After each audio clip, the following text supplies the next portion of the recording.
ഞാൻ MSc ബോട്ടണിയാണ് പഠിച്ചത്. MSc ബോട്ടണിയാണ്. എന്നിട്ട് ഞാൻ കോയമ്പത്തൂരാണ് പഠിച്ചത്. അവിടെ തന്നെ ഒരു കമ്പനിയിൽ കോഡിംഗ് ഫീൽഡിൽ തന്നെ വർക്ക് ചെയ്യായിരുന്നു. അതായത് പഠിക്കുന്നതിന് മുന്നേ തന്നെ മെഡിക്കൽ കോഡിംഗ് പഠിക്കുന്നതിന് മുന്നേ തന്നെ ലൈഫ് സയൻസ് അതുകൊണ്ട് ജോലി കിട്ടി. അങ്ങനെ എൻ്റെ 2-3 ഫ്രണ്ട്സ് ഇവിടെ പഠിച്ച കുട്ടികളുണ്ട്. അവർ നല്ല കോച്ചിങ് ആണെന്ന് പറഞ്ഞിട്ട് അങ്ങനെ ഓൺലൈനിലും കൂടെ ചെയ്യാൻ പറ്റുമെന്ന് അറിഞ്ഞുകൊണ്ട് ജോയിൻ ചെയ്തു. എത്ര വർഷം വർക്ക് ചെയ്തിട്ടുണ്ട് കോഡറായിട്ട്?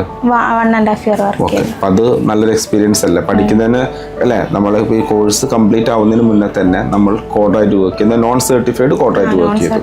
എങ്ങനെ ഉണ്ടായിരുന്നു ആ കാലഘട്ടത്തിൽ? ജോലി എങ്ങനെ ഉണ്ടായിരുന്നു? ജോലി നല്ല ഇൻട്രസ്റ്റിംഗ് ആണ്. എപ്പോഴും കൂടുതൽ കാര്യങ്ങൾ പഠിച്ചുകൊണ്ടിരിക്കുന്നുണ്ട്. ഒരുപാട് പ്രൊജക്റ്റിന് എക്സ്പോഷറും കാര്യങ്ങളൊക്കെ. ഓക്കെ.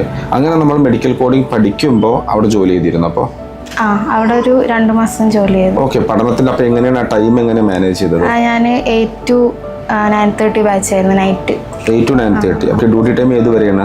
9 to 6. ഓക്കെ. 9 to 6 കഴിഞ്ഞു. പിന്നെ 8 to 9:30 പഠിക്കുന്നു.